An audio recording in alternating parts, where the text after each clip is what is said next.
I think I'll put him up first. Oh no, Linda, she's first. That's right. We elected her. All right, everybody. So this is the rally portion of the seminar rally event. Yay! All right.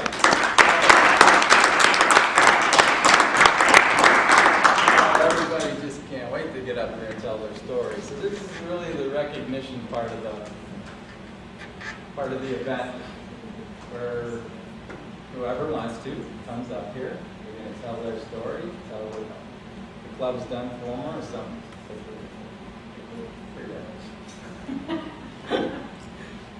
What the club's done for them, how they benefited from it, something in the club, something they learned, something they did. Whatever story you want to share is good. And we're going to just encourage you to feel good about all that. And that kind of thing. So who's first? We're going with level 6s first. Here's the big wheel. Come on. Chris. Come on, Linda.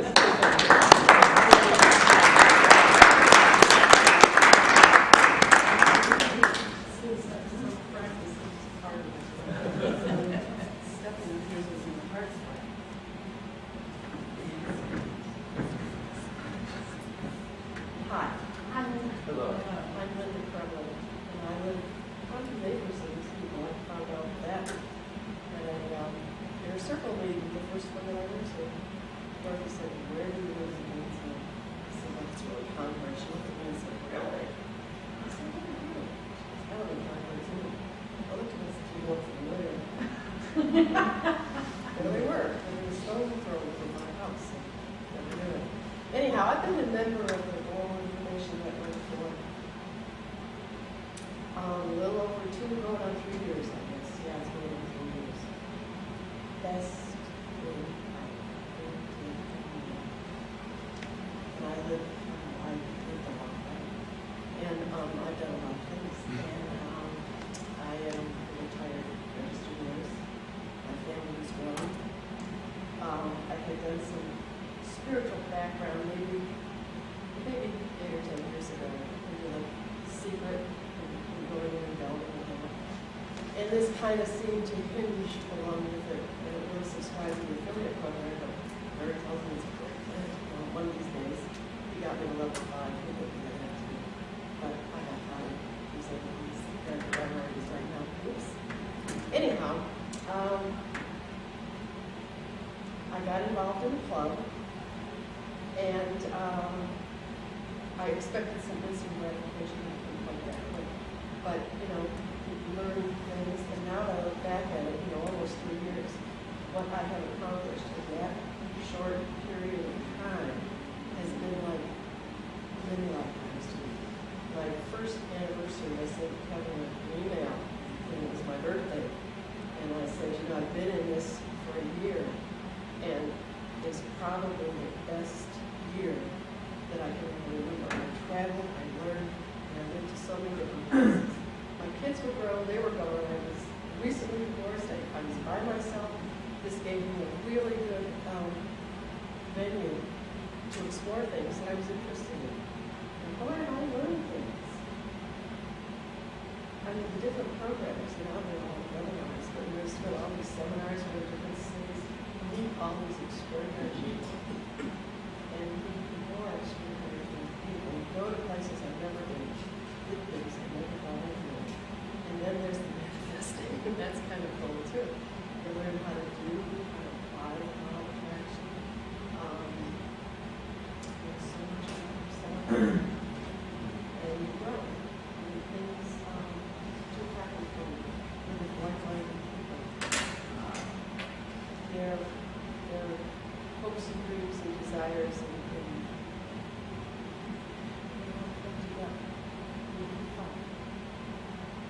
practice the system. It was relating a story that when I went to level 5, I was so focused, that was my chief aim. I wanted to go to Rome so bad I got to Europe. And in level 5, I couldn't have taken the test. I didn't follow it since I took the test. So I was gearing myself up for this. And so I was pushing all these buttons. I had a listing event, and I was doing all the audios and books and everything you're supposed to do. And after level 5, it was like, it's over with, I've done it. So there was that little point. I just kind of took a little vacation from it, and you get kind of feel lazy almost, It kind of is a thing that gets into you that you want to continue to do it, because as you're doing it, you're learning more all the time. And there's so much to learn. And going through the level 6 training that Kevin has put together, extraordinary, such a growth personally, spiritually, finding out who you are inside, and knowing now that after all this, just it's like the grace thing. And it's there for all of us. It's I own it, you own it. That's how much I can put into it, and it comes back. Okay, Mary, I've talked to you. Okay.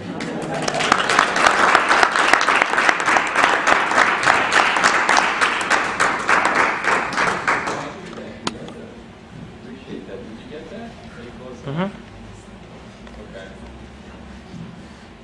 So a lot of people, they get involved in the club, and then suddenly down the road they think, wow, what a difference between the way I was and how things are now. And it kind of creeps up on you, some folks. Just a little bit of you. And then you go up in this training and you get kind of, I don't know, it's kind of addictive, if you will. The new things you're learning and the energy you're around, and when you like lay back for a minute like you did, wow, I feel like, wow, nothing's going on. So it just goes to show you that it's the journey, not so much the destination. Right? The journey. It's awesome. Who's next? Who's coming up next? You volunteer.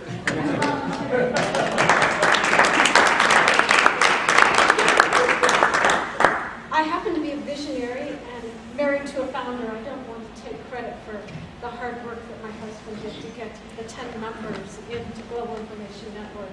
But I have been a part of Global Information Network for 4 years. We received a letter from a guy named Mark Hamilton that said, coming soon there will be this great group, and we said, well, this sounds interesting. And there was no website, there was no training, there was really just come to Cancun and we'll have the kickoff. And I'll remember that day in that room, there was only maybe 300 people, Harry, in Cancun. It wasn't a huge gathering. As we have now these events that are filling ships and have been selling out for a couple of thousand people. So this was a rather intimate, rowdy, happy, excited group. And there are a lot of us who are founders, visionaries that are still part of Global Information Network. There's been a bit of preening over the years, but that's what happens with any organization. And what can I say? The journey has been the pleasure. The transformation has been miracles. I've watched myself go from being what I was then, which is something completely different than what I am now, and who I am now, and who I know I am now, to, well, you know, that large sun-sized dream. I like thinking of mine more like the size of the Milky Way galaxy, because we can't limit ourselves by just the energy we see within our vision of the solar system. We are bigger than that spiritually. So if we can expand that thing in our mind from right here, we can be, do, and have anything and everything we want. One thing I recently did was I got a dictionary out, and I looked at the definition of the word be. And I realized I had a lot of misunderstandings about what we mean by be. Well, most of us think of be as, I'm right here and I'm just being. I'm just being, existing. Well, there's more to be than just exist. It's part of our energetic create. When you are a being, you have a physical body, and you have energy coming out, we interchange, we communicate, we agree that we want to be in this space. We all had a common bond, and we had a common goal in order for all of us to be in this room right now.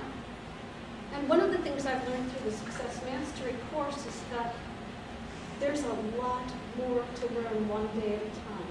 Every time you listen to one of those audios by Kevin Trudeau, every time you listen to one of the audio books, every time you do one of the tests, every time you go and you gather either with a small group or talk on the phone one-on-one with a gin sister or brother, or offer to do something forward into the future, we grant our group and our other friends and our husband beingness. And if someone who had seen Perry and I together in October of 2009, it was 2009, right? It was 2009. And could see the path, the bumpy path that the two of us have been down to be who we are now as a husband and wife and a part of the Global Information Network, you'd say, wow, what a journey. It's a book just in that journey. And if I can attest from our journey to where we are right now, and to Perry standing here, sharing himself and telling you stories and entertaining, well, this isn't the same dude that showed up in Cancun.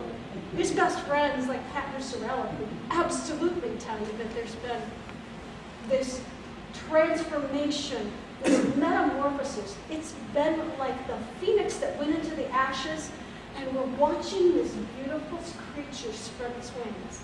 And if Global Information Network, the gift from Kevin Trudeau, and those who had the willingness, the guts, and the courage to give us these tools, to bring these words, these steps, this language, these places to gather, the motivation, the fun, the laughter, the tears too.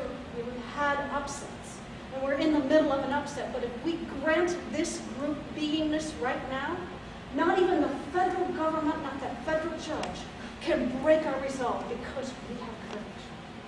And we stand united as long as we keep telling each other, this is our foundation. This is our group.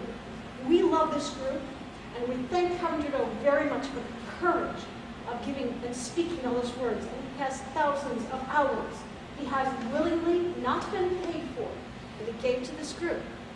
Where that goes from here, all we can do is pray, and pray that the right things happen, and pray for his correct outcome in the confrontations he's facing. But we, as a group, can stand and move forward and say, this is our planet, this is our group, we're in 150 countries, and certainly there's going to be a division here. There's going to be some that don't come back, some that say this or that. But I can say from my standpoint, I'm right here on this stage, and this is the first time in Global Information Network relationship for me that I have taken the stage and spoke. I am not one who likes to be in the limelight. I like to observe and put light on my husband. That's my pleasure and my privilege. But I'm taking this opportunity because we, as a group, are at a crossroads. And my favorite poem has always been, Two Roads Diverged in a Yellow Wood, Be One Traveler. So I still can't do it. Long I stood and looked down the road until where it bent in the undergrowth. And I took the road less traveled. That's made all the difference.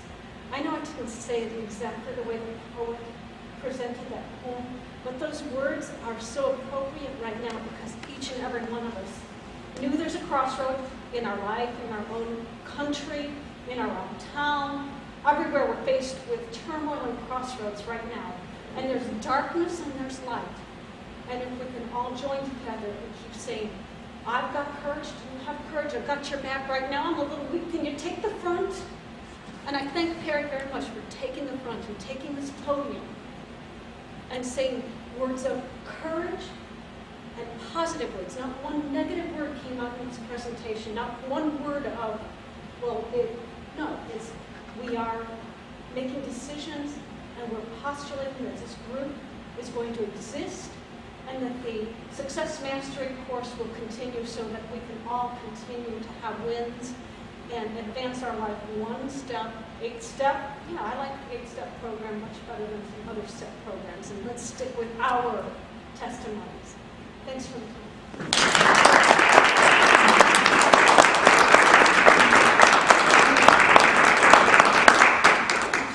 Thank you. I'm still taking that in, Dorothy. I like the Phoenix one. The FU folder came close to negative, but I don't think I quite crossed it.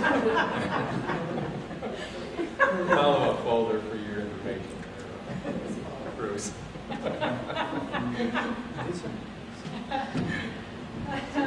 Follow-up. That's pretty good. Well, some people started out with sun-sized dreams, and they went to galaxy-size. I like it. Cool. What about you, Everett? What about me? You get 38 seconds. That's it. You want me to go next? All All right. No. Do you want to go next? I'm ready.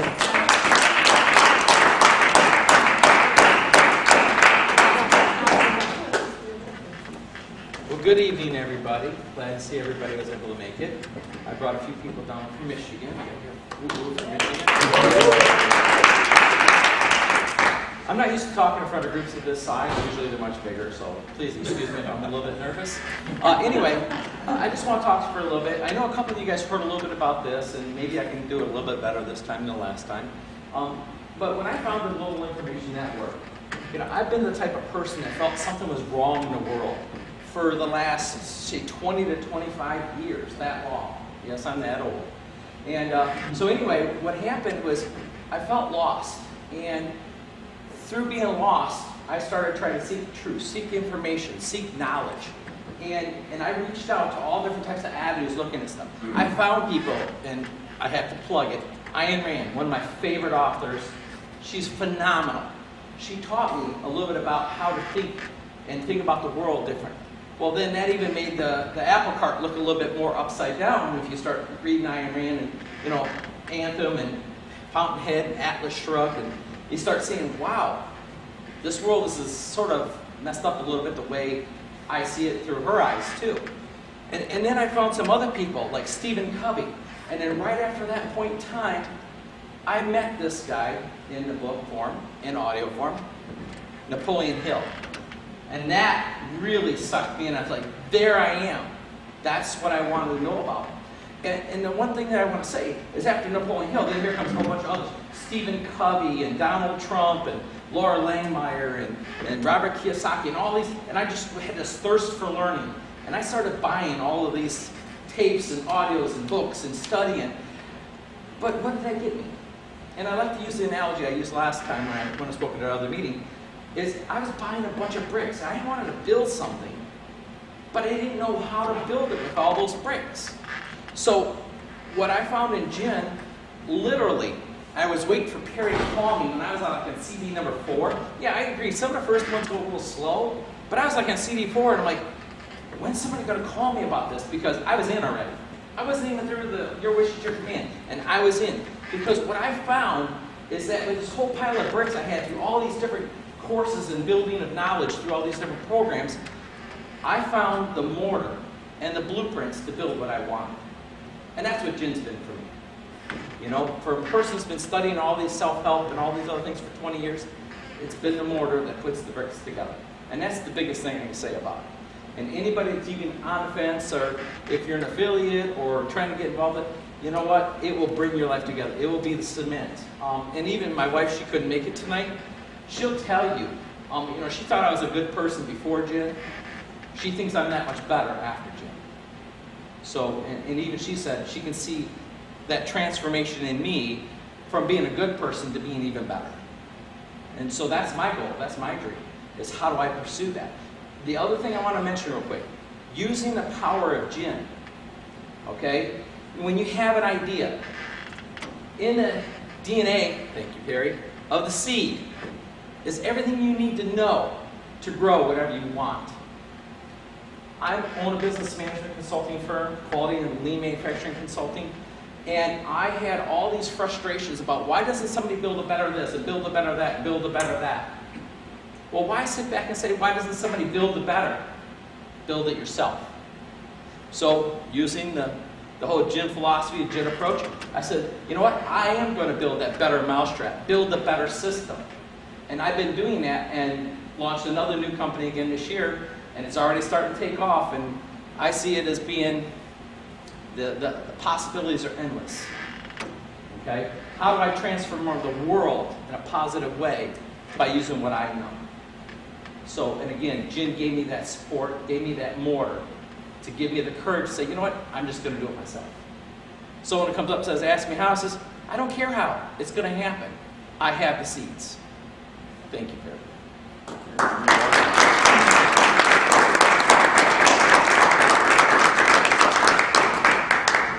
We will have to do a little verification on whether the wife agrees with that good or better.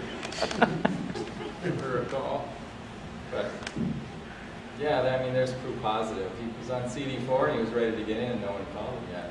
I had to wait till I got him on hot lead list. So you send that website out, you send those CDs out, you just never know. There are some people that they're in before you even call them. They're not even on CD4. And that's the slower part of the discs. So it's pretty awesome. You ready? Yeah. This young lady, she's like just been itching to come up here and speak. This has like been her month to get out of the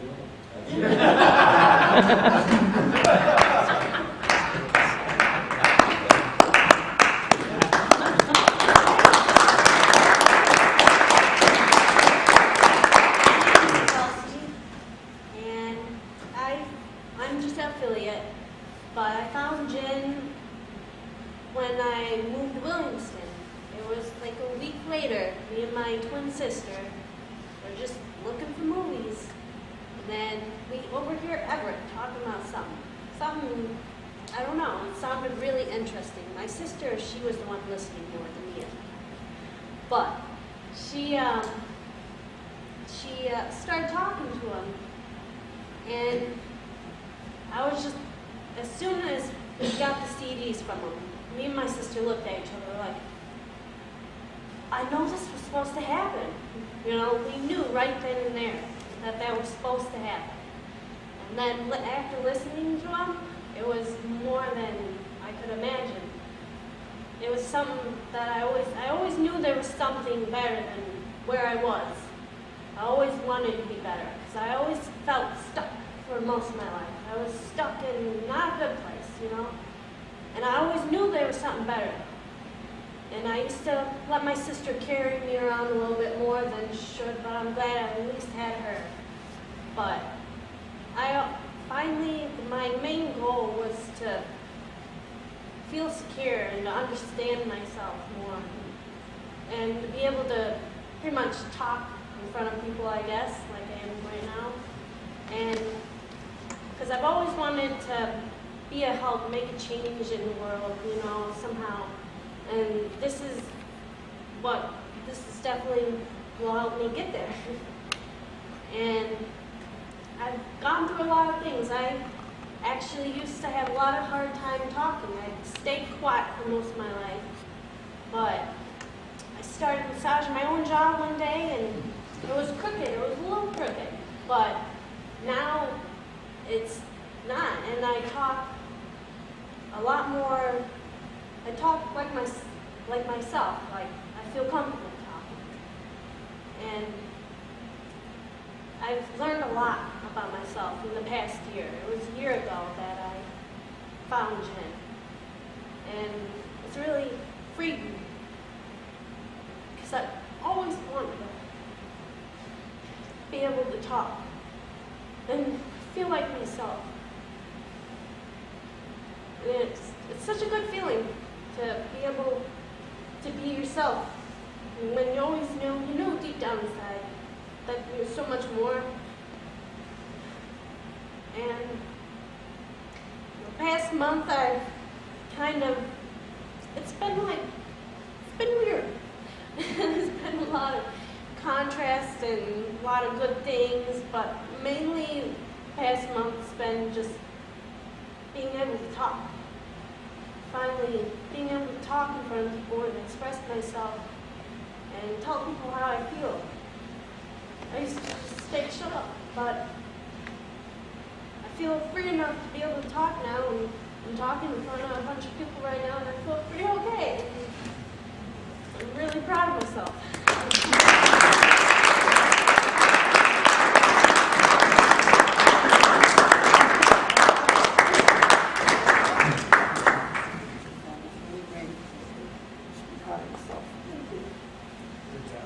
Great job.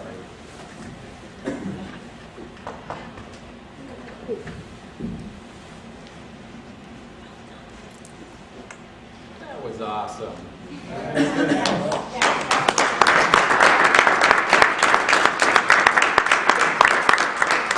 gonna need all my meetings, so you can. There you go.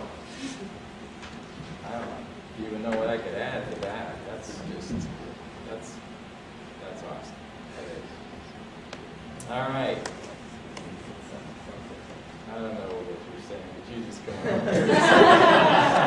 I gotta be somewhere, so. Oh, it's gotta be somewhere. Right there is where you gotta be, buddy.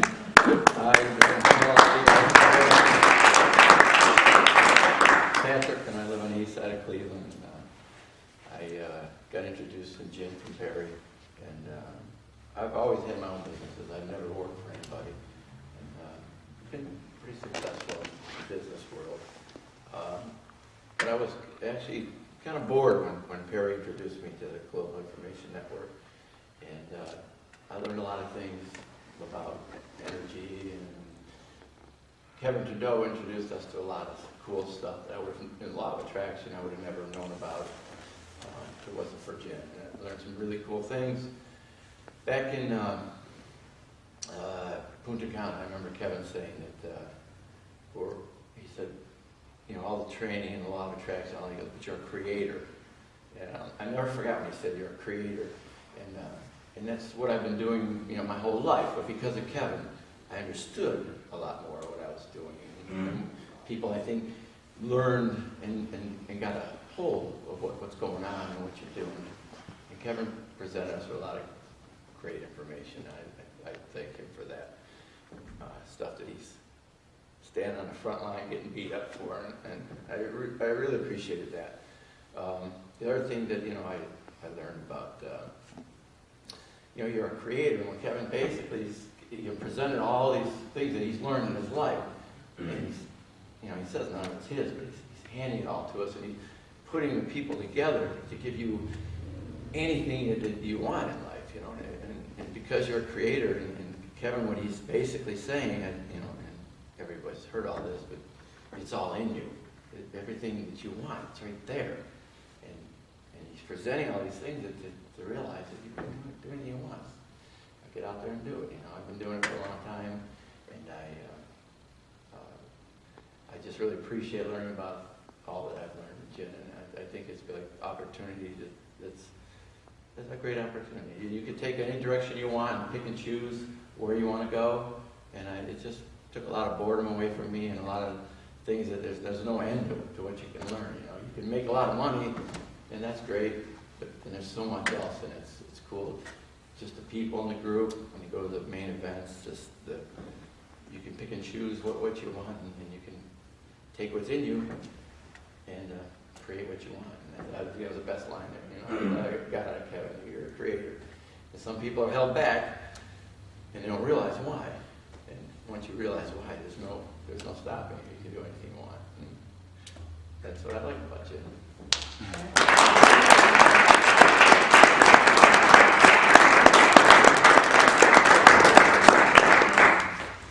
Thank you, Pat.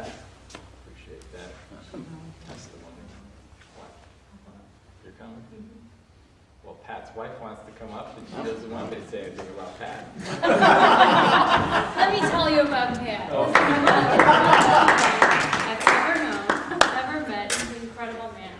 And I'm so proud of him. And thanks to him, I'm in gym.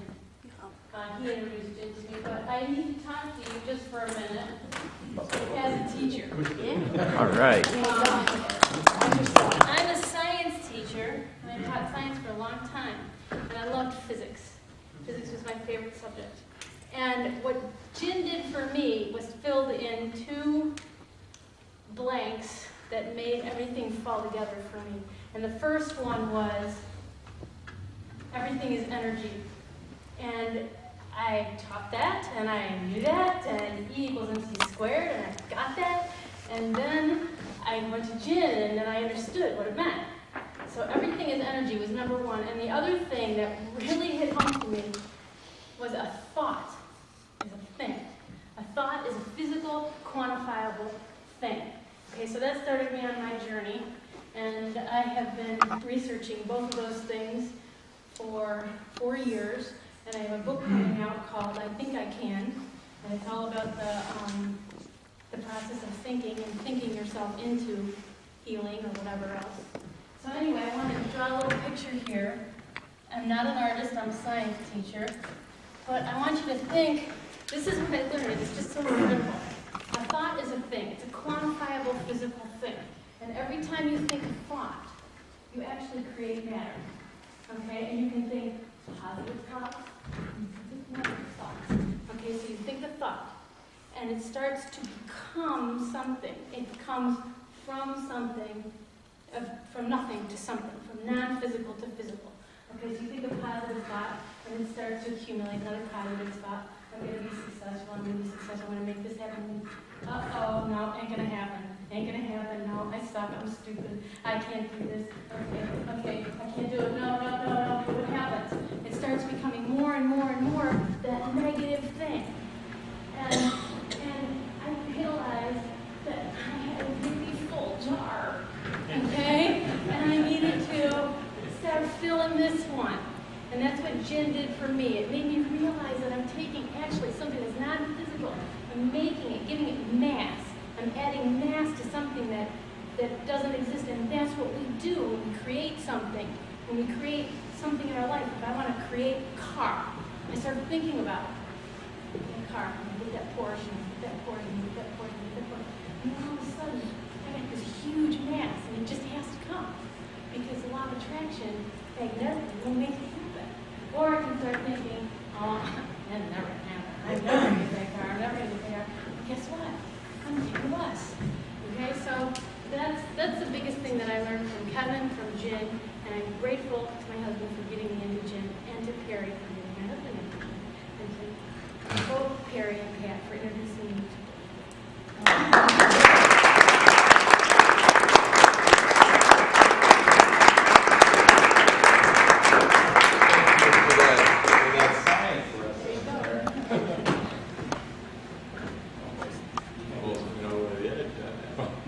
What? Have a couple of minutes for my outline speech. I'm not sure what you said, but okay. I wanted to talk about the outline Yep, yeah. website. Auctionyourupline.com. Okay, we'll let them in on And that. at the end, maybe. Well, thank you, Don. Appreciate that. So, one of the quintessential things we realize when you're a Jin, just came from Pat Donna. 1, you realize that you're a creative being. 2, you realize that the energy, all there is energy. And the energy converter is you, right? Everything is energy. You can't create it or destroy it. It only changes forms. I think that's 6th grade science, right? It used to be. Yeah, I think it's I probably. did. But what I never got was which jar it goes in. Well, you get it now. And then you realize thoughts are things, and that you have complete control of those thoughts. And if you plant them in the garden of your mind, as Mr. Everett over there was saying, they innately have the very set of instructions to become what they are. You don't have to worry about the how, just like you don't have to worry about the how when you plant the carrot seed. It becomes a carrot. Nobody knows how, but if you plant it and water it, fertilize it, make it come in bigger, faster, bigger, better, you've got a carrot. Just water it. You got a thought? Plant that in the garden of your mind. The water is belief. The fertilizer to make it come in bigger, faster, quicker, better is emotion. Focus all that you can get at it. And it will become what it is. You don't have to worry about the how. That's the universe's job. That's God's job. That's not your job. It'll happen. Here comes the people, circumstances, situations, and events to manifest the very thing you planted there. See you guys. Great. Who's next? Marcus. Mr. Mark Werner. He's a well-known and renowned member in the club.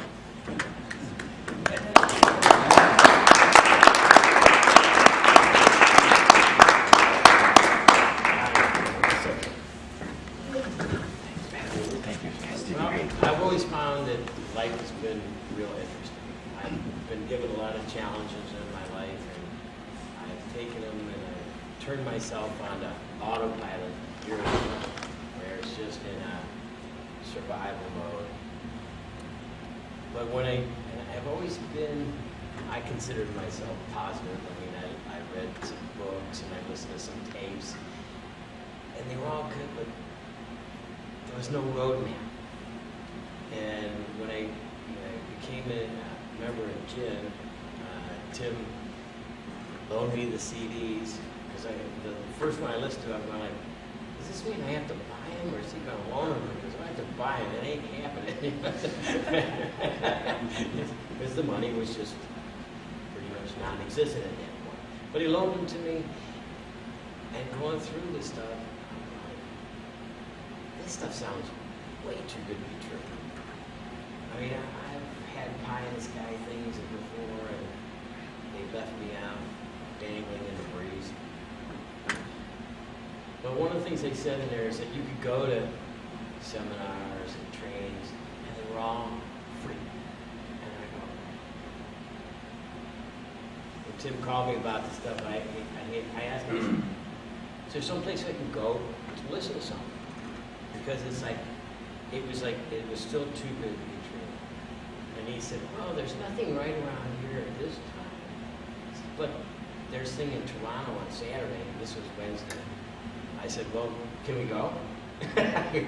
I'll drive to Toronto, to find out. So I drove all the way up to Toronto, and we left about 2:30 in the morning, and got there, and I was just blown away by the information. There was so many people there.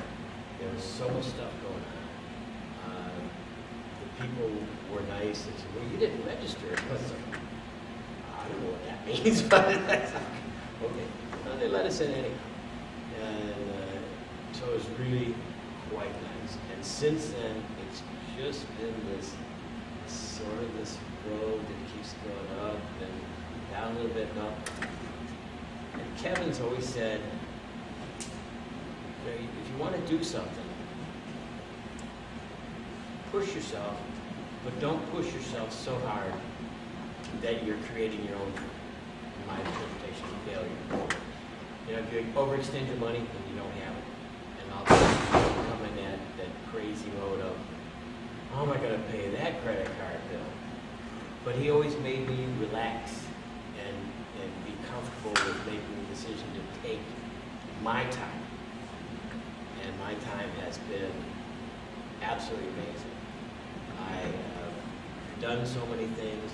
I've met so many people. I've drawn energy from everybody that I meet. They don't know that I'm not stealing their energy, but it's there and it multiplies my energy. And therefore, I get more and more accomplished. The brain cells just automatically fill up with stuff in it.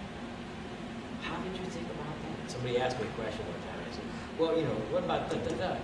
And I thought to myself after, where did all those answers come from? And it came from the mastermind of being in the vicinity of energized people. And so I've been able to make better decisions every day, every hour of my life. And I really owe it all to GIN and GIN members. Thank you.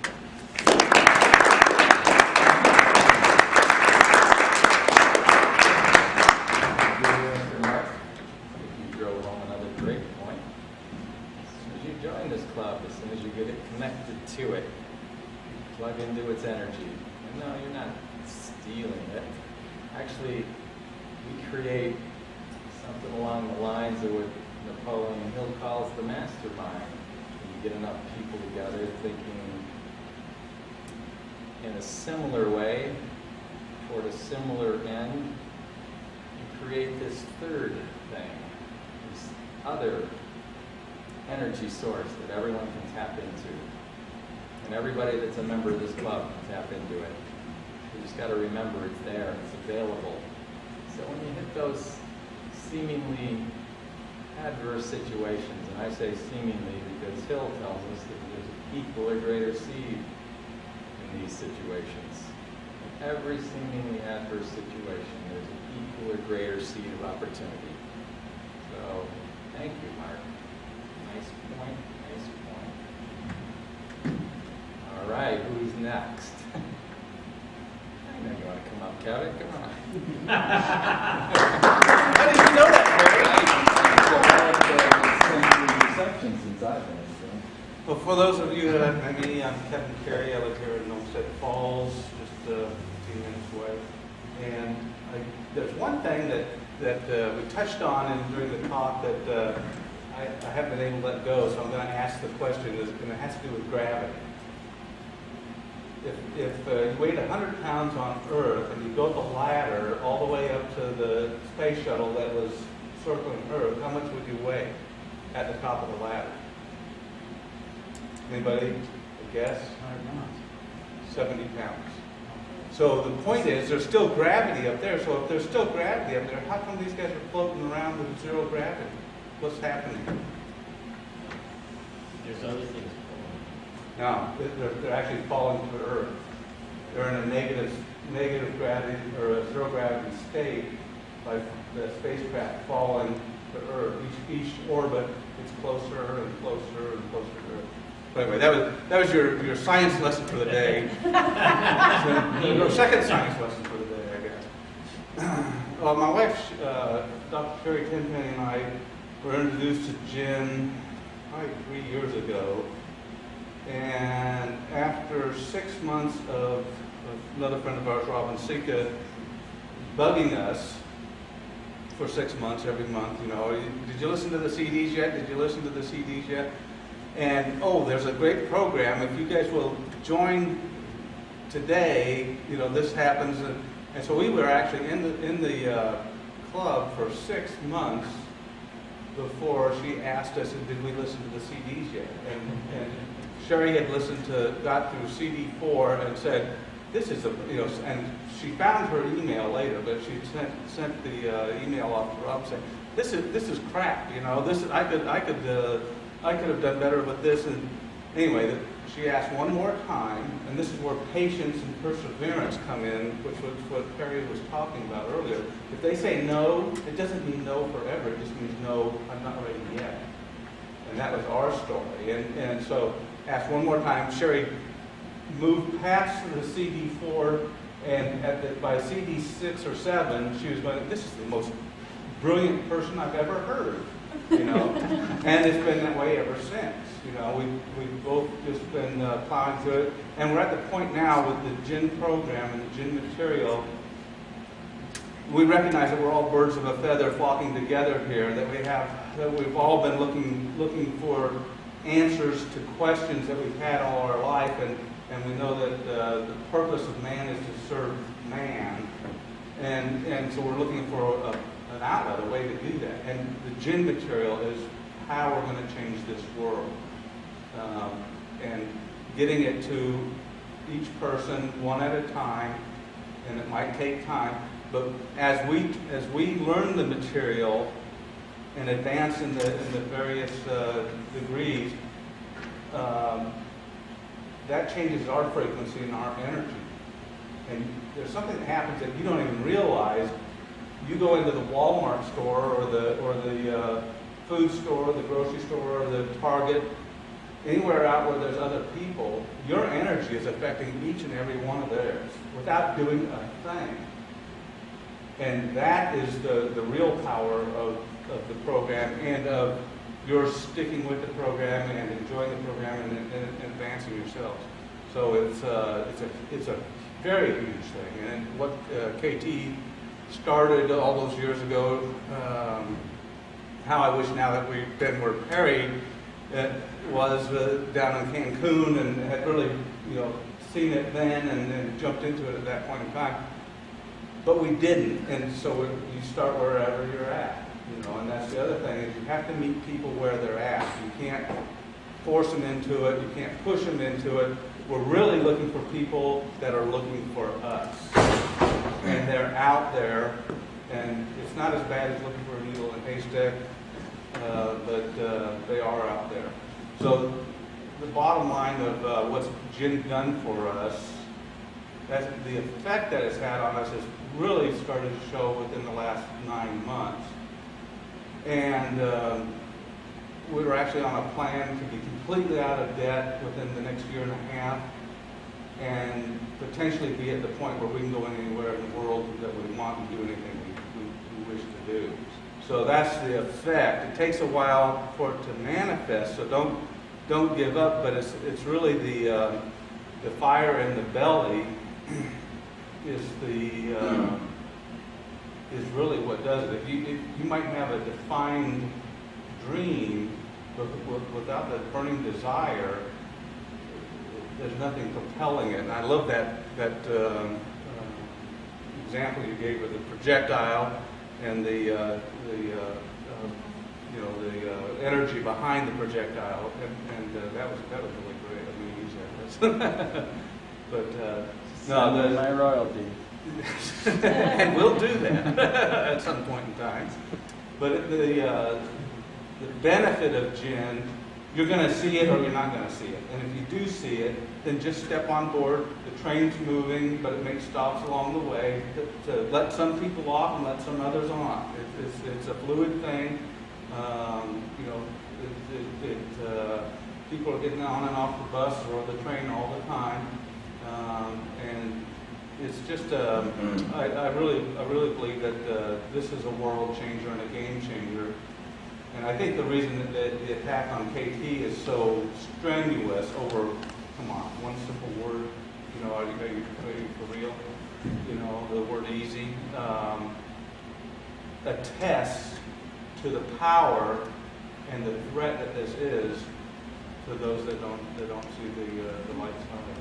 So, anyway, that's a little bit of my story, and I appreciate your attention, and thank you very much.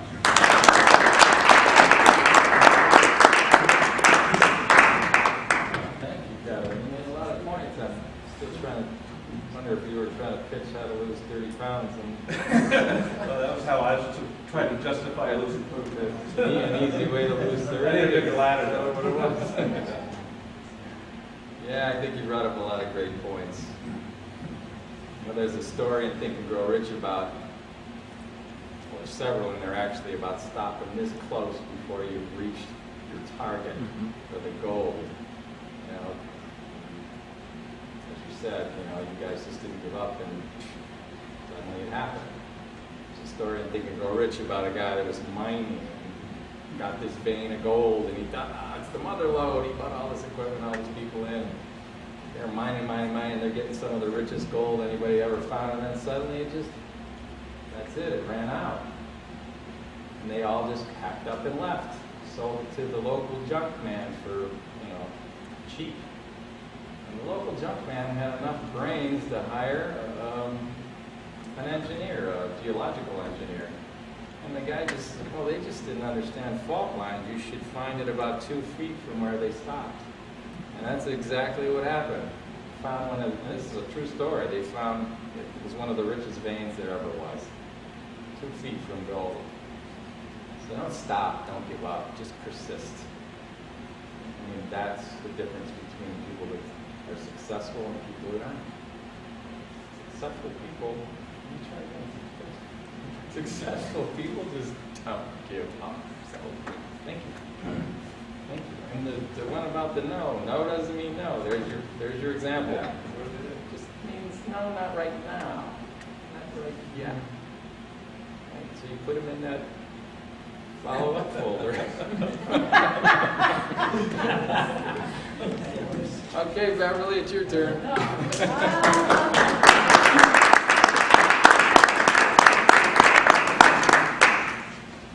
This was great. When big black ball of negative energy, positive energy. It's like, wow, what was magic? That was really great. Anyways, for those of you that don't know who I am, I'm Beverly Weaver. What are you calling? Louder, can you hear me? No. All righty. I've been in the club now since November of 2011, and I was on a search mode. I was on this quest to find out what secret societies and everything were about. And I've known about Kevin Trudeau for a long time because I actually knew about a lot of his stuff and a lot of things that he was into because I was into finding some health things. I'm like a health nut, and I have some issues, and I wanted to clear those up and find. Can you hear? Just enough. Yeah. And so I started researching. This was even before the internet. You can get on Google everything. I just love Google. Just ask whatever you want, there it is. And so I was researching everything, and my friends will tell you, that Beverly, she's really out there. She's what's this green stuff? And what is this organic crap she keeps talking about? And she doesn't want to use chemicals. Who knows what she's using on her hair these days? I don't even want to know. And so I'm going through the list, and I'm finding all this stuff, and it's like, I want to be this person, and I want to go around the world, and I want to be able to, stop these chemicals and find out. And what the problem was is I was really nobody in this life. I had no money, couldn't really get anywhere to find more information.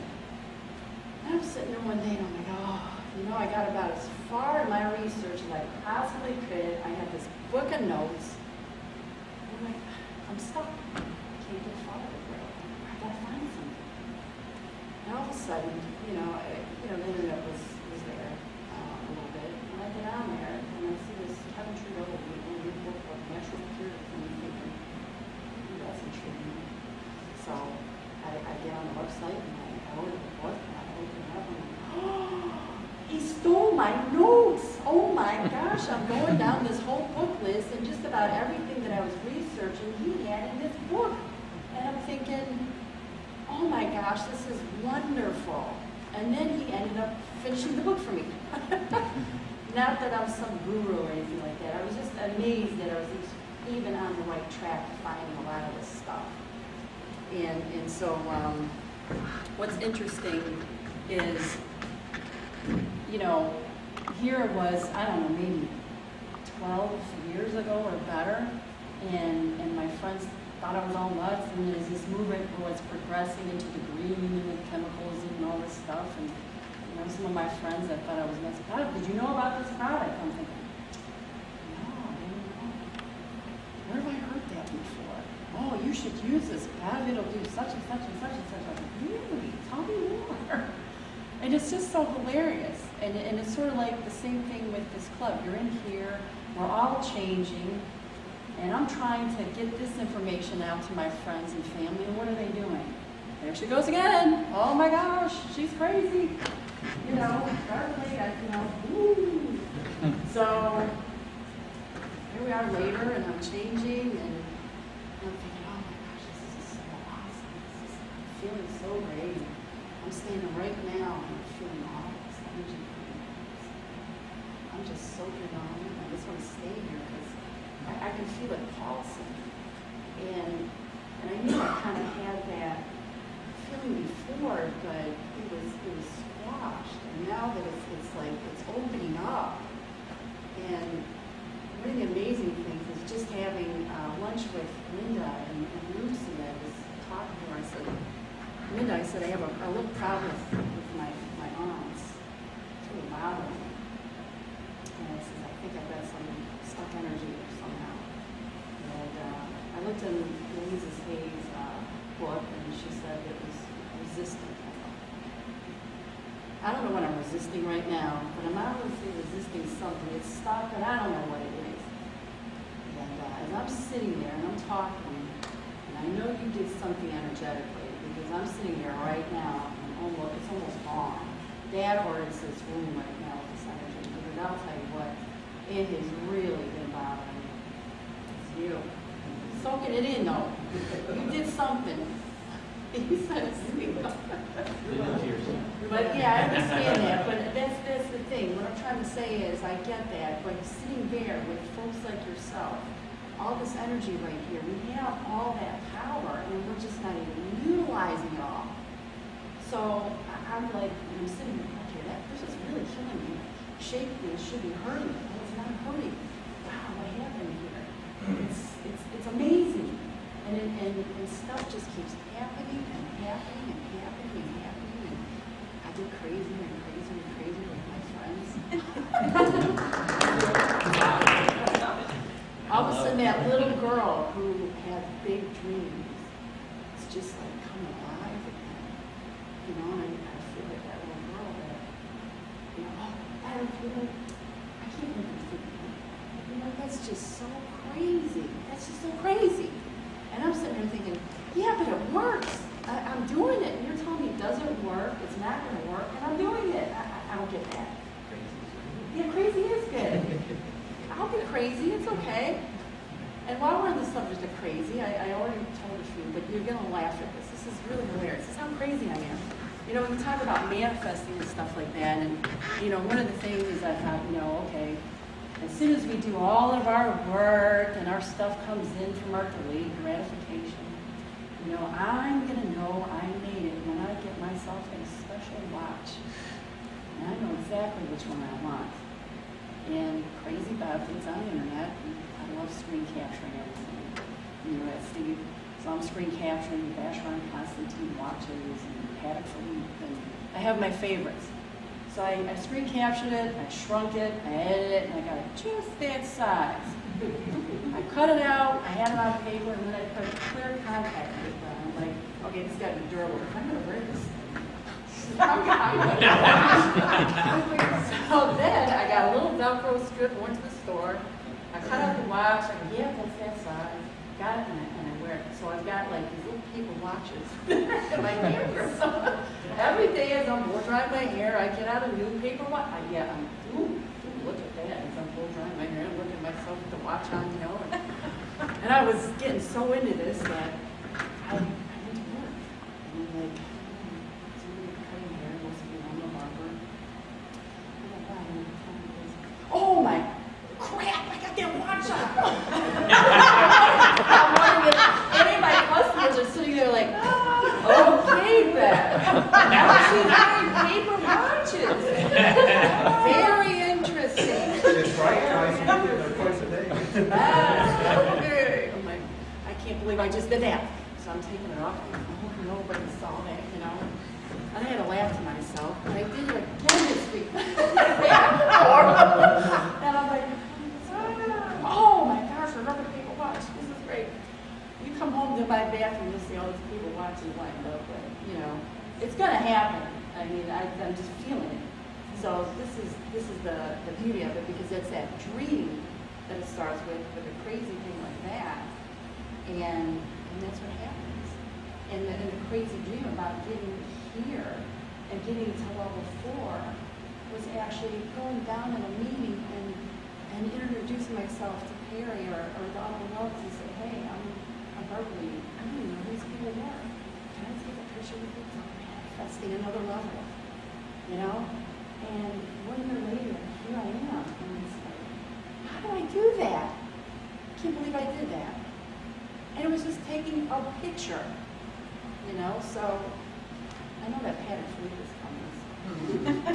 It's all good.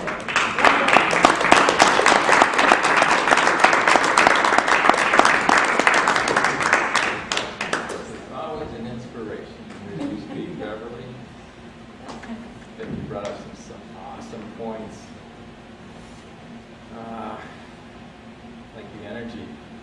You know, I told people before, I said, you know, I bet you could take a totally angry, violent person, put him in a straitjacket, tie him and tape him up and take him to one of these major events that we have, put him in the middle of these 2,000 people that are vibrating at such levels that you wouldn't believe it. Take the duct tape off him in the straitjacket, and he'd probably be pissed that he couldn't get pissed anymore. Wonder why. What's going on? What's happening? So you get around the energy of this group, it's just extraordinary. That's pretty cool. As far as the watch thing goes, Garahan told us a story once. I don't know if you heard it. But he said he was in touch with that, one of those really high-level, multi-level marketers. I think it was Storms, the older guy, right? Don Storms? Don Storms, yeah. Don Storms called him, and this is when McGarrahan was first starting out. He's like totally successful now in every respect. And Storms told him, I want you to go to the dress store. I want you to buy a gown. You know the story? Yeah. And McGarrahan at that juncture in his life said, I don't care what they tell me, I'm doing it, this works. Okay. I don't know nothing about gowns. It don't matter, just go buy a gown. Don't worry about it. Well, what size? Just go buy a gown. So he goes, he said he goes to the dress store, and he finds this one with like fringe and stuff on the sleeves and around the thing and around the bottom. He says, I just buy it. He says, I bought it. I came home, I called Don Storms over. He says, Don, what now? He says, now, put it on. And go outside and sit on your car and like read the newspaper. And McGarrahan said, well, all right, I don't care. Whatever these guys tell me, because it's working so far. They're making me like millions of dollars. I don't care what they tell me. This is working. I'm going to do it. So he says he goes outside, and he said his neighbors already thought he was a drug dealer because he never goes anywhere. He's always at home. He's living in this really, opulent house on the street. So he says he goes out there for, I think he told him to do it for 20 minutes. He just sits on there in his gown reading the newspaper. And he says these neighbors are walking by and looking at him. He says, okay. So then after 20 minutes, he says he goes back in the house. He calls Storms back up. He says, okay, I did it. He says, all right, now I want you to get the dog. I guess he knew he had a dog. He says, and I want you to go walk out in the neighborhood. A couple of times. And so McGarrahan says, I got the dog, I had my gown on, I'm walking around the neighborhood, they're all looking at me like, they're sure he's a drug dealer now. I'm crazy. On top of it all, he's on his own product. And so he gets back and he called Storms up, and he says, all right, did that, what now? He goes, well, that's it, that's the lesson, you learned it. He says, what do you mean, what I learned? He says, now you don't care what anybody thinks anymore. And that takes you to a really high level as far as achieving things goes. So, dudes, get a gown. Everybody thinks you give it a shot. Me, I don't care what anybody thinks, so I don't have to do that. All right. So, who's next? Who's next? Come on, Caleb.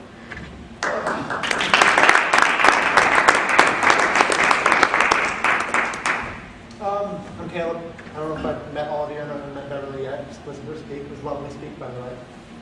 Totally nervous being up here, by the way. We're amongst friends, Yeah, thankfully. Otherwise, they'd be freaking out. and we love you. Yes. Oh, Otherwise, yeah. they wouldn't be us here. Picture something. That would make me a little too uncomfortable. Picture these dudes in gowns with fringe. At lunch, me and DJ here had a lovely conversation about awakening, becoming awake, and realizing life. When I was born pissed off. Like, up till being 10, 12 years old, I was pissed off every day, no matter what. My grandpa would tell me that I was even-tempered. Always mad, no matter what.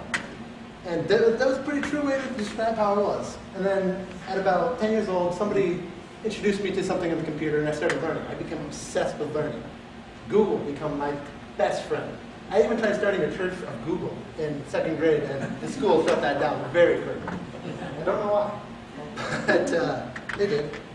Then I started to realize why I was so pissed off. I started seeing all these things around the world that just made me mad. I could see that, like, the government, there's something they're doing to me. I don't know what it is, but it's not right. And I felt I was alone because everybody else just went about their day like, oh, this is fine, this is normal, this is what we do. And that didn't seem right to me. I just started feeling alone. I got even more pissed off. Just every day, I'd come home mad and go shut myself in my room because I didn't want to be around people because they're fake. Either that or they're insane. Because something's not right, and if you can't see it, there's something wrong. So I went through high school like that, hated it, horrible. Came out of high school and I'm like, all right, things have to change now. Something has to change. And you hear the saying that when the student's ready, the teacher will appear. I was right out of high school. I'm trying to make some money, trying to get by because my family's always been poor, never had a ton of money. And Eric here comes along and he goes, I've got this thing I'm in. It's called gin.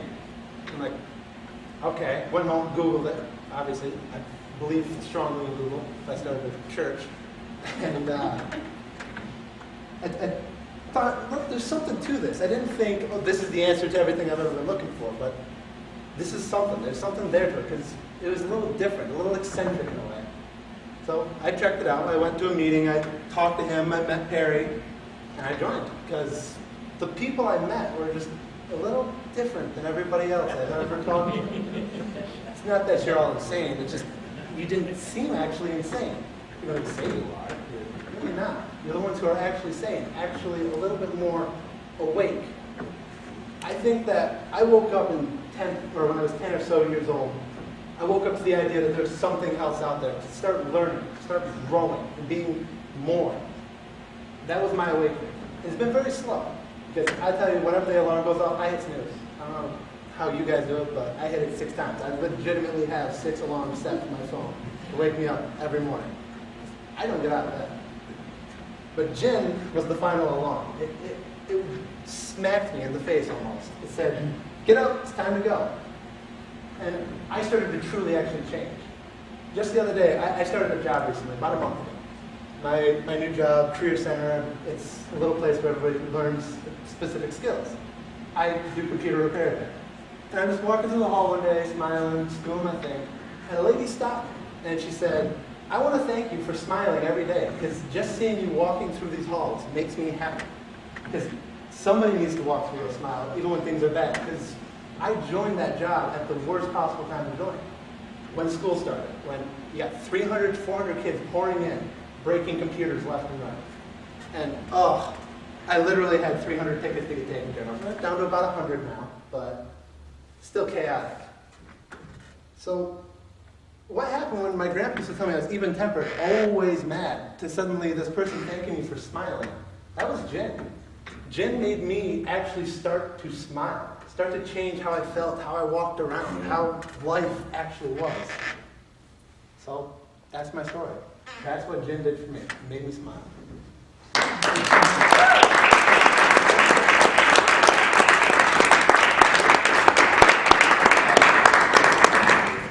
you, Mr. Caleb, for that. I'm smiling. I think you're just mad at the government because you didn't have a bomb phone.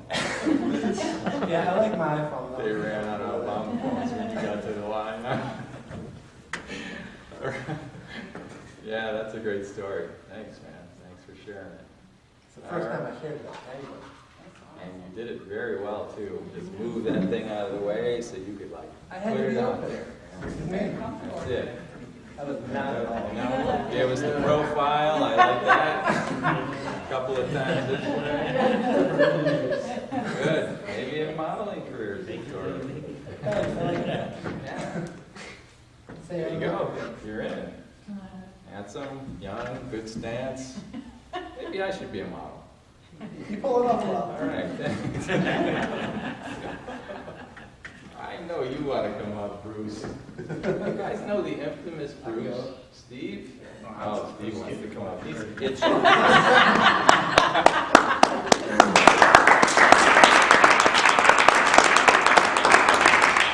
So my name is Steven Miller, and I've been in gym for about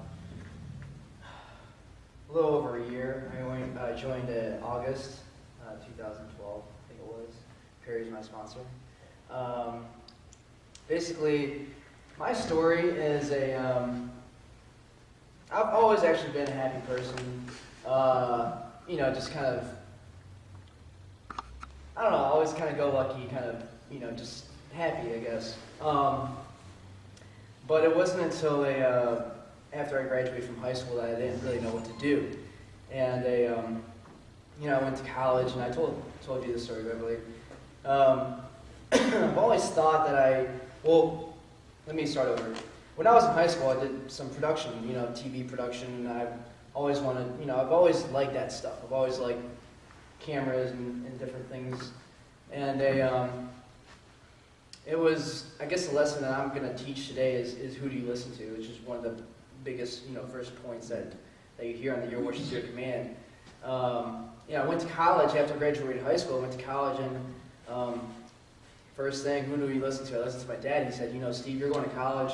You're getting a college education because in this market you got to get a job. Once you get out of college, then you're going to start working and so on and so. And then he says, I'm going to pay, I took a loan out for college, but he did help me significantly. I can't say he did because he did, or didn't because he did. So I went to University of Cincinnati. No, I want to do business, but I really want to do production the whole time.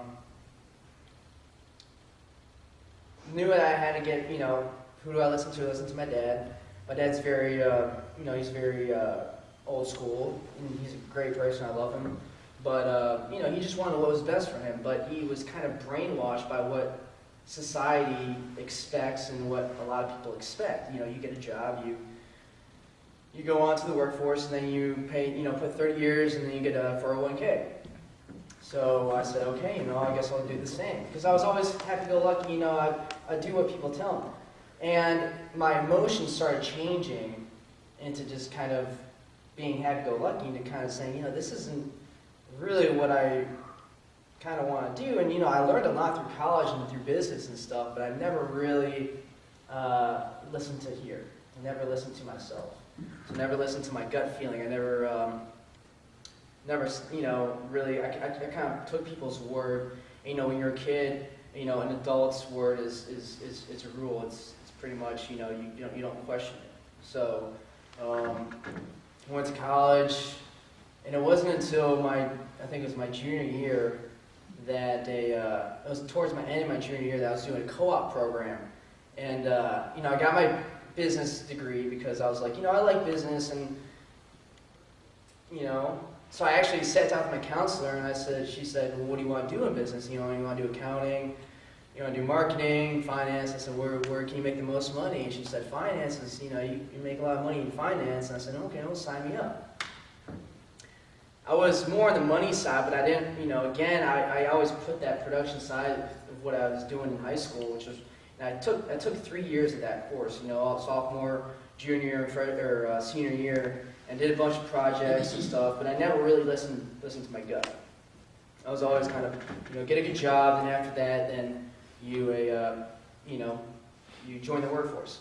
So again, sat down with my counselor, entered finance, got a degree in finance, but it wasn't until my junior year where my feelings actually started changing really, really heavily, and I kind of was fighting a battle of two sides of my brain. Oh, you should do this. Oh, no, you should actually do this. And it wasn't until that time where I was kind of building this emotion up of just, I really don't. I'm kind of sick of listening to other people. Like it's kind of getting me overwhelmed. So then what happened was, I was like, I got one more year to go, whatever. I'll just, struggle it out. Senior year, and then after that, I'll just graduate, and then I'll start my real life. So it wasn't until the summer of the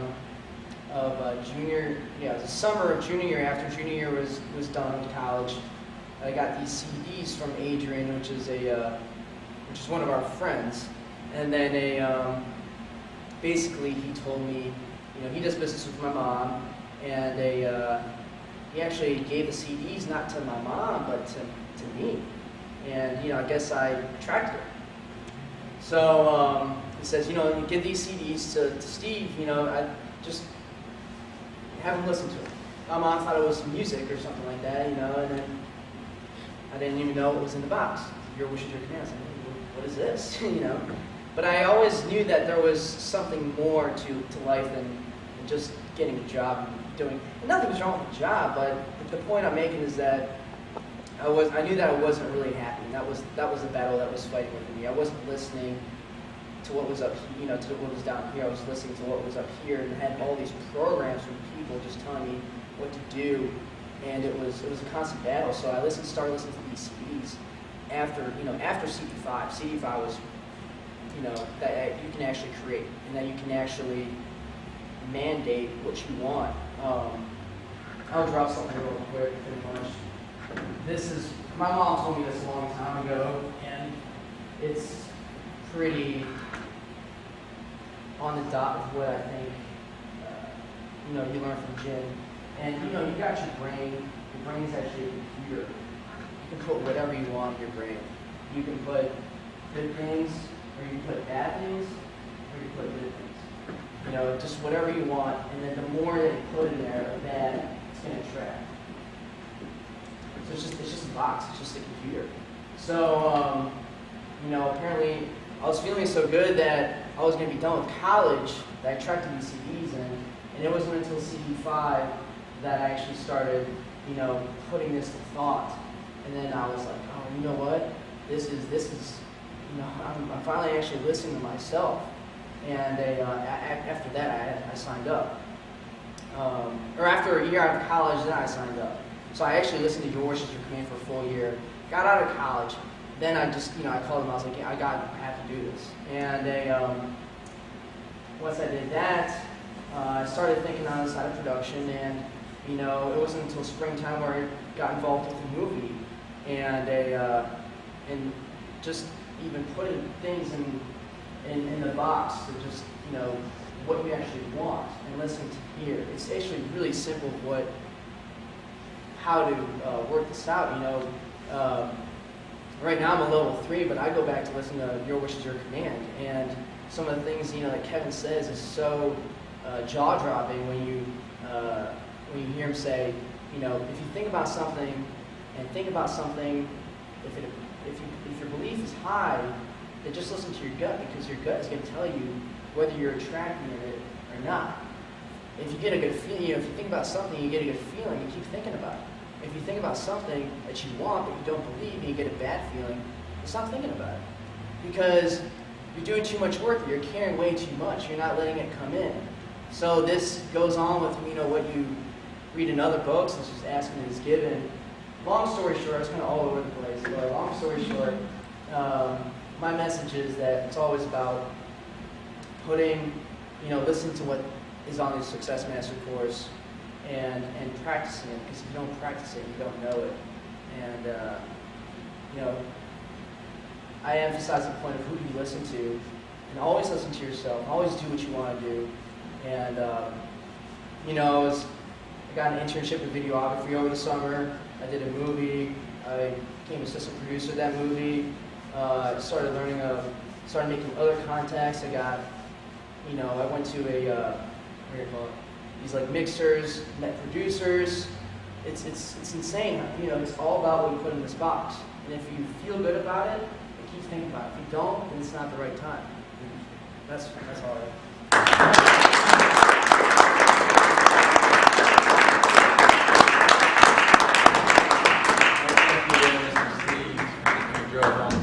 Great points. This club is really about making people self-determined. Self-determined beings break that mold that others or society wants to stick us in. We did it. Congratulations. Doing it. I think I would appreciate it if you destroyed her positive. I think she's not here. Still has a plus sign in it. Yeah. Well, you did put a couple of positives back. Good. Asking is giving. Awesome book. I couldn't agree more. The emotional guidance system. Yes, you want to develop that. Right? You can't monitor 20, 60,000 thoughts a day that you have, but if you're feeling good or not. Right? You're walking down the road thinking, I ain't feeling so good. Now it's time to start monitoring what the hell you're thinking about. Oh, no wonder I'm not feeling good. I'm going over that old story. Cancel. I want to refocus. This way. That's the way I want to go. Great story, great point. All right, who's left? We don't have many left here. We got just the big Bruce left. Now, if you guys don't know, Mr. Bruce here, Mr. Bruce.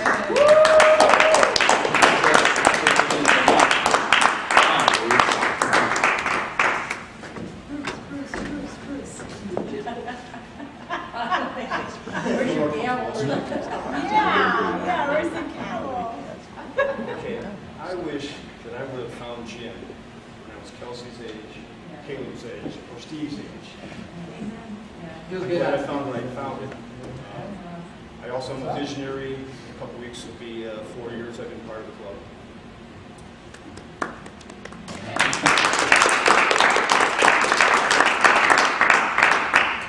Another thing I really enjoyed is what Dorothy touched on when she was up here about watching everybody grow and everybody change. Several of you, obviously, I've known you for years, and it is truly amazing. I mean, again, Perry, I remember Perry, believe it or not, I remember you right from the beginning. I knew who you were, you just didn't know who I was. I do now. The transformation is, I mean, it's cool to watch. It You know, is. it's really cool when you see a person travel and change, and the journey of what it leads to. My journey started with Little Bruce, and Little Bruce is way over there by the exit door, and now I'm here. How I got here was over here. I was at a point where there was parameters in my life, and I was in a box. I'd gotten to this point by, it started off with Little Bruce when he was in grade school, and I was told when I was in grade school, first grade, that I was bad. I was told that I was born and came into this world bad. The whole class was told that. I was told that if I watched my P's and Q's, and I stayed on a straight and narrow path, and didn't upset anybody, and followed all the rules, one day I might be able to go up there. The option was, it didn't sound real appealing to me, was if I didn't stay on the right course, and I did something that made people mad, I could end up going down there. Down there, that always bothered me, because down there was eternity of hellfire. Burning and suffering for eternity, which never made any sense to me. What is eternity? I mean, you take million times a million, that's a very long time. You multiply that by a million, it's even longer. And that by a million, and it just never ends. It made no sense to me that I could just take the wrong path and end up down there. So I was taught to stay on the path. When I got to this point, I was to the point where now I'm at the point in my life where everything's downhill. You know, just make it through the rest of your life. You were only able to accomplish this much because people told you this is all you can accomplish. And so just keep going. You know, do whatever you can to have some happiness, and just finish it out. Hopefully, you're going to end up there. Which, up there to me wasn't all that appealing either. Right? The picture painted was I'm going to be on a cloud with people playing harps around me. I don't like that. So I always thought, even when I got to this point, I thought, there's got to be more. There's got to be more. I used to have, every once in a while, every few years, I'd have what I would classify as a moment of total consciousness. And I would just, all of a sudden, it wouldn't be an out-of-body experience, but it would be like everything, I just became totally aware, and I would think, I understood what was happening around me. And I said, I don't know what the complete picture is, but there's more to it than this. So that made me, in my mind, someone who didn't give up. Even though I thought I had to keep on this path, I thought, there's got to be some other option. I don't know what it is, but there's got to be some other option. So at this point, the law of attraction, I think, kicked in. He said, this guy's looking for something. He knows there's more. There's a better way. There's something out there. Let's start bringing it to him. So at that point, this point, what came to me was Mark Hamilton and the Neil Think Society. That was back in 1986. There was a period of time where I went from that, I moved to here, and it was all good, made more sense, things were happening, things were making more sense to me, but still it was unclear.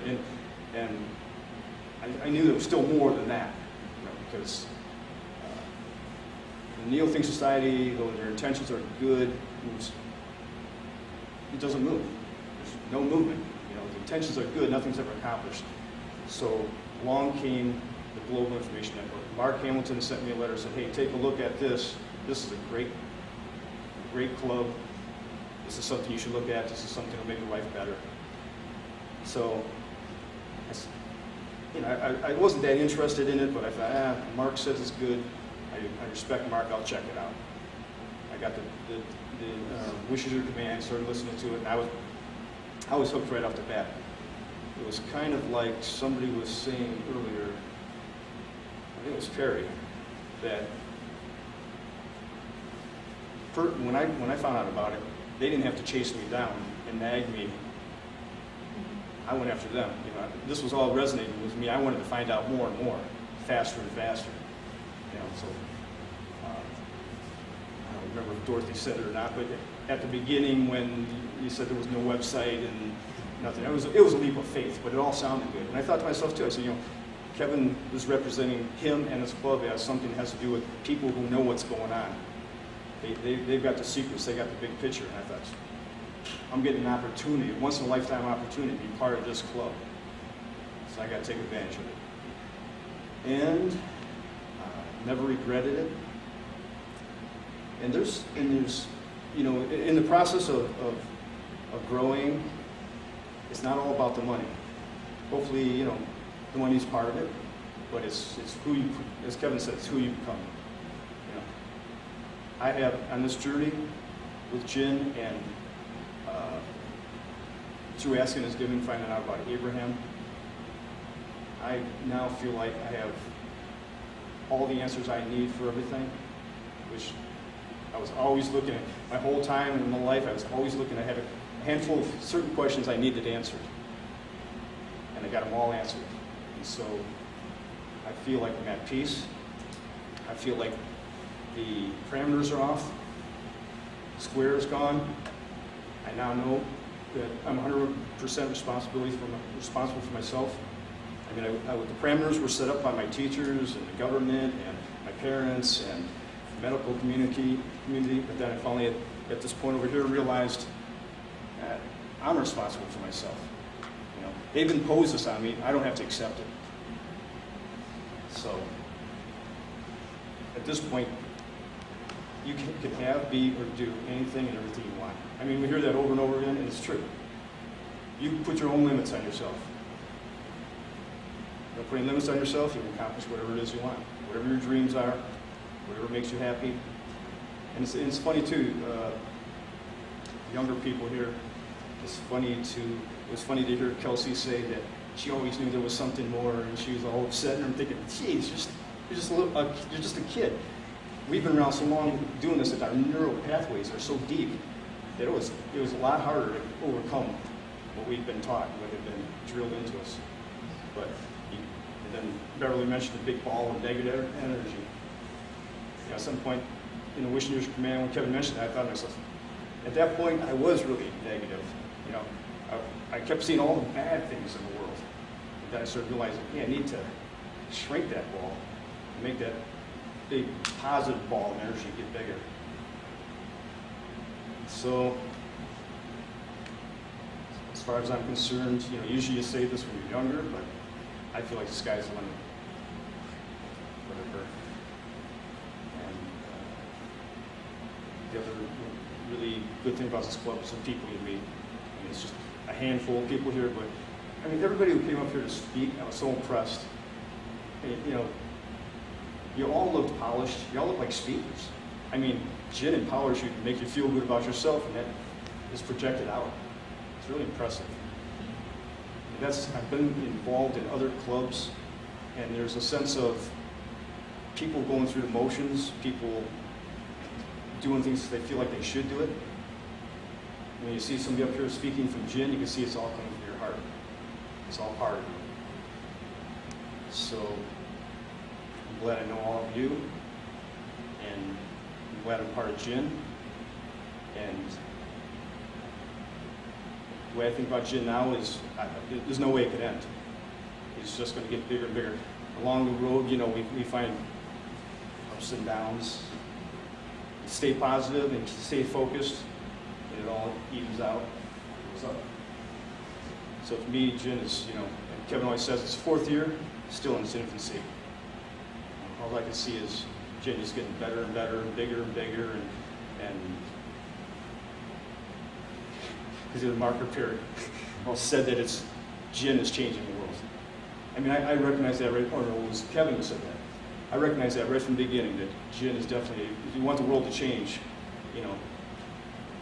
Global Information Network is what's going to change the world. It's going to, and that was what I believe is why Kevin and his cohorts, the reason they started to start with, they thought, hey, we're in this world, but it needs to improve so we can enjoy it more. So they started the Global Information Network to make people better, to make the world better, and they can live in a better world. So all I can say is win-win Gin.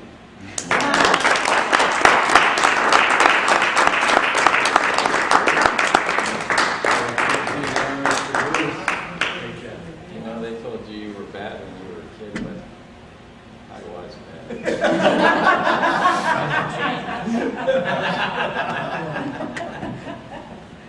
I think you brought home one of the points, probably in here, when he was talking about breaking those lists in the local A's. He got a letter from a local A, somebody he knew really well. He just took his word for it. Well, I'm gonna check these CDs out. Local A's are people. Actually, he was a long distance A, wasn't he? Hamilton. Yeah. See, that's why you start with them. You just trust these people, so you're not going to get them just to take a look right off the bat.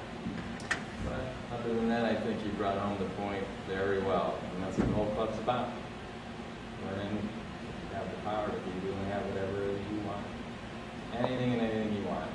We all have that power. It's just a matter of becoming aware of it. A lot of little suppressive things around and about.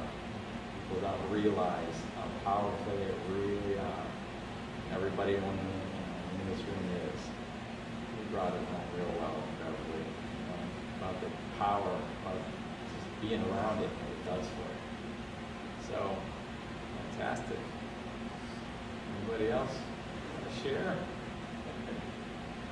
I don't know if this is good at me. I'll go. Yeah, Lucy.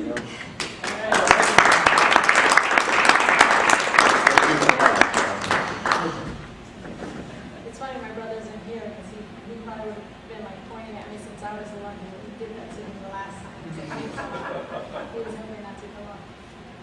My brother Larry is my sponsor. He's not here today. He's been in Gin for 3 years, and I remember when he joined, he was in a really bad space, and Gin saved his life. In the last meeting, I think it was the last round, he talked. Well, when he had joined, his life had turned around, and within that year, my mom passed away, and I was in a really bad place, and he kept telling me, Lucy, why don't you listen to these CDs, it'll help you. And I'm like, no. And he's like, and he would just insist, and he got me to, I was just so angry about my mother's death that I laughed about it now, but I looked at him, and I was just so angry because he kept pushing these CDs at me, and I was like, you know what? Leave me alone. I don't want to feel this way. And he was like, wow. That was really angry, but I'm not laughing about that now. But it's all that when you're ready, you're ready, and when if you're not, you're not. Because it was as I was dealing with my mother's loss, I was actually on the computer doing some work. And all of a sudden I run and I see this audio, and I'm like, I'm going to listen to it. Click. Till this day, I don't even know which audio it was because he has all kind of downloads on my home computer. Listened to it for about 20 minutes, shut the computer off, went downstairs. I said, I'll join that club. And just like that, I joined the club because I was ready. And it was the best decision ever. Now,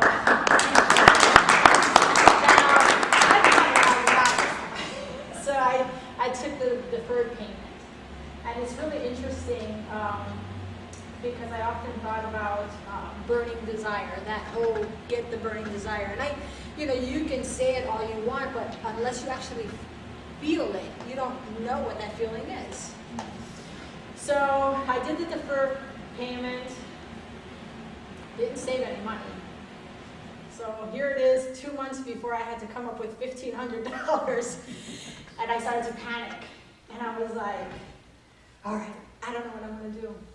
I don't know what I'm going to do, but you know what? No matter what, I am not quitting this club. If I have to get on that internet or on that phone and beg them to give me some kind of deal or payment, I am not quitting gin. And it was in that moment that I realized that intensity that I was putting out, that I'm not going to quit gin, I was like, that must be what burning desire feels like. That intensity, that this is what I want, I'm not going to stop, because this feels good. And it just so happens that I got this job. I'm a contractor, and I do renovations. I got this job from this church, which my partner actually works at. She comes home one day and says, they're doing this pipe project at the church, and, I told them that you were a contractor, and they wanted to see if you would give them a bid. Well, I've always been not a really low bidder, but you know how you have like this certain thing about yourself, like what you think you're worth, So I would always bid, well, I think this seems a little high, but that's what I'm worth. But I talked to her about it. She's like, look, Lucy, this church has some money. She says, I'm telling you, you should bid like $4,000. And I was like, $4,000? Because, it was a big job, but I've never actually like really bid like for a short, term job. That was a lot of money for me. And I was like, I'll do it. And they said, fine. Now, the fact that they said yes that quickly made me believe I probably lowballed that. But you know what?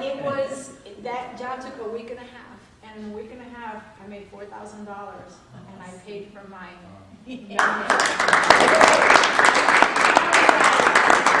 This was awesome, So that was just like the beginning, And then just learning, listening to Yosh's command and learning, and it's been a great ride. I mean, I've met wonderful people. Beverly and I went on the cruise, and it's funny because as I learned or have been learning this whole thing about the law of attraction, I think back in my life and I've been applying it, and it's funny how we apply it and not really know. And it was funny because I remember being in my 20s and thinking to myself, I didn't have a great childhood.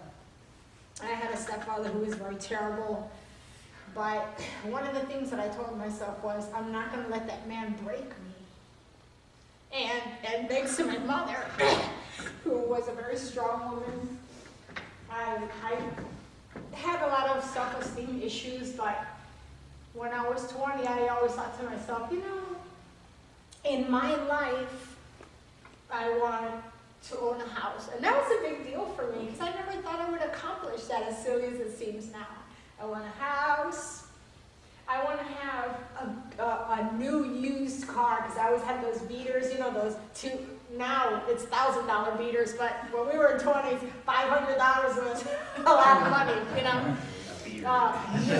used car, that was a big deal for me, and, just like these little lists, and, I would like to own a house that's a double, and, someday when my niece Jenny, who was very little, becomes an adult, I'll rent to her, and, we can be together, and it was funny, so it was just like all these things. And it wasn't until like probably 5 years ago, actually, I've owned my house, which is a double. I've been there for 8 years. 3 years after I lived there, my sister had moved to Florida, and my niece Jenny was the only one left here, and she was like looking for an apartment, and she moved next door. And it wasn't until like a few months after she was living there, I was like, It's like I have a house in double generally there's like this is and in that our time I had already my new used cars. I was in my third new used car. And I started seeing all these things which never really made sense to me until I joined gym, and then I realized what was happening. It's like, wow. Now I did grow up in the church, and I would thank the Lord every day. I was like, thank you, Lord. I know it's you. I thank you, and I would thank Him every day. And and here I am. I'm, still manifesting. As a matter of fact, Beverly and I went to the auto show, and we're like, I've always wanted a Subaru. My partner and I wanted a Subaru, but not a brand new Subaru, a new, a used new Subaru with, and I had these criterias, relatively low mileage for this amount of money, and I put it out there. We had opportunities to get vehicles, but I'm like, and my partner and I were talking, I'm like, whatever you think, if you want to get that, fine. I really want a Subaru. That's what I want. But, if there's a good deal in another car, fine, whatever. I really didn't think about it that much. 2 weeks ago, which is 9 months later, she's looking and says, hey, listen, there's this Subaru here at this dealership. Now prior to that, I had made a list of goals. I was $15,000 in debt. I managed to pay all that off. That was a big deal for me. Why? Because I started attracting that job that paid for my gym membership has continued to call me. I've attracted people, members of that church that have money, that have hired me to do work, and I've attracted so many good opportunities. And with the tapping, I would do tap. I would get up in the morning and do my tapping sequences. I found one about abundance on YouTube. I did that for a long time, and one of the things that one of the affirmations was, I'm always at the right place at the right time. I attract positive opportunities, and positive opportunities are attracted to me. And boy, has it worked. It has really worked. So, I kind of lost my train of thought. What was the point I was trying to say? The Subaru, yes. So, there was this Subaru. It was under 100,000 miles. It was actually in the low 70s, and there was one that was 77,000 miles, and then one that was even lower than that. And we had saved up money, and we're like, let's go. It was gone the next day. The Subaru that was available was all the way in Sandusky. I said, well, let's drive to Sandusky. And she's like, really? I said, yeah, it's a good deal. So she calls, we went, we drove to Sandusky, brought our Subaru back. I took a picture. I never sent it to Beverly, but I saw her a few days later at our membership meeting at the meeting that we did, and Donna too. And I was like, oh, guess what I got? And we high-fived and we laughed about it because it was something that I wanted. It was kind of like, put it out there and then forget about it. The whole, put your order in with the universe. And that's exactly what we did, because it took 9 months, but who cares? I had a really good car. It wasn't that I needed it. It was a want and, something that a toy that I wanted. And it took that long to get there, but we got here, and I was really excited about it. So, and all these wonderful things that constantly happen to me. And you know what? I'm the happiest I've ever been. And I love all of you guys. It's funny because sometimes I still do get some anxiety when I am in some place that reminds me of my mom, and I'll start hyperventilating. But it's funny because as I'm sitting there, I'm kind of like I couldn't breathe, but it was a good thing. It was just the energy that the people were putting out while they were standing there was like, oh my God, it's like just so overwhelming that I just couldn't breathe. And I love all of you guys. Thank you.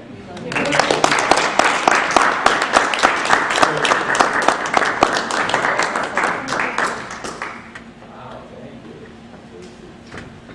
And I got to thank all you guys. I believe we've gone up level 6. You guys did that, I'm telling you. I don't know, you want to talk? You want to say a couple of things? You're the last camper. Come on, Steve. I'm going to stand right here. Come on. Tell your story. Something? Anything? I'm a newbie in the club. You just heard about it. Right? I just want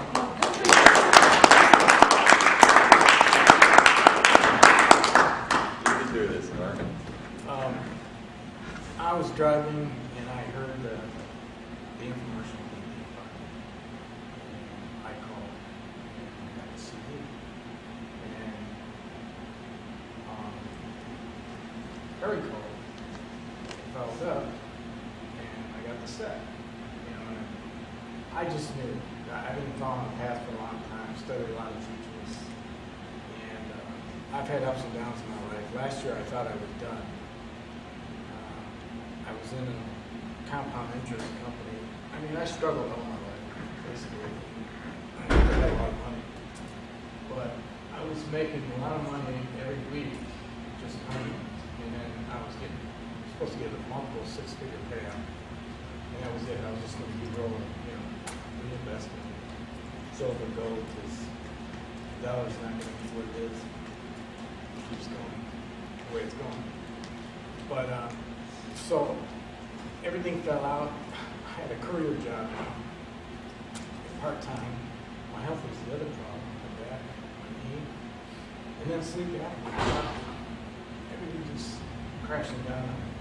She's talking about losing her mom. Last year, I lost 4 people: my mother, my brother, and my 2 cousins. So it's like, this kept coming. So I was really, really depressed. Really got off. And once I heard the information, I know this is where I should be. So I'm in the process of trying to get it going. I had a breakthrough. Harry, it's going to be a couple of weeks. And we talked on the phone. I signed up on the website, and I didn't do it right. I was really tired because I sleep a lot, just to gain an average sleep time. And sometimes I'm really still tired, but there's another story. Donna. But this all happened. So the day after, that day I was signed up really quick. I was tired. He said, well, it'll take a few minutes. So I put in the wrong email. Half of one email and half of another email. I can't log in.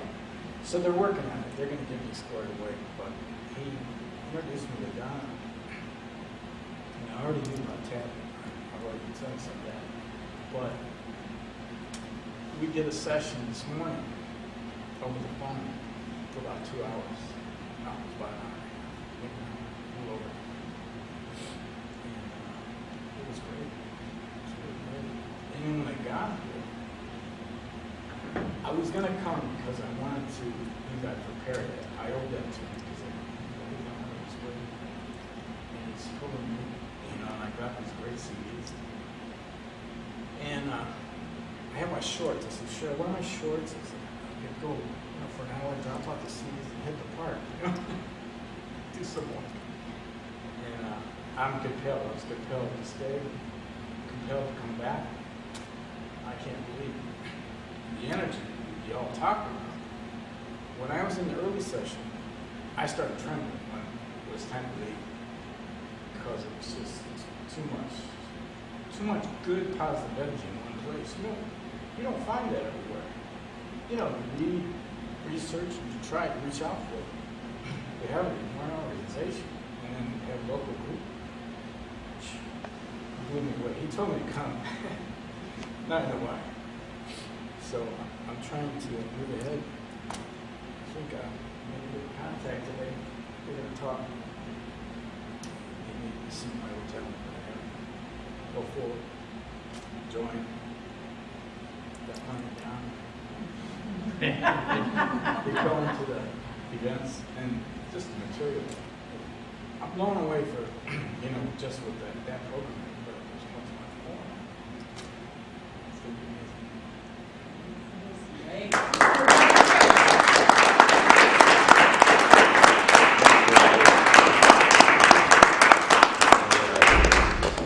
All right, we're going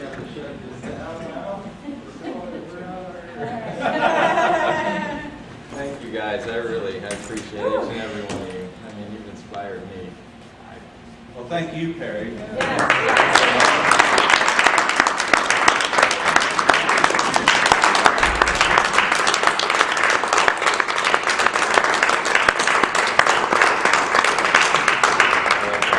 Appreciate you. I love you guys, I really do. Love you.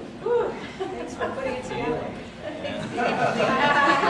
All right, guys. All right.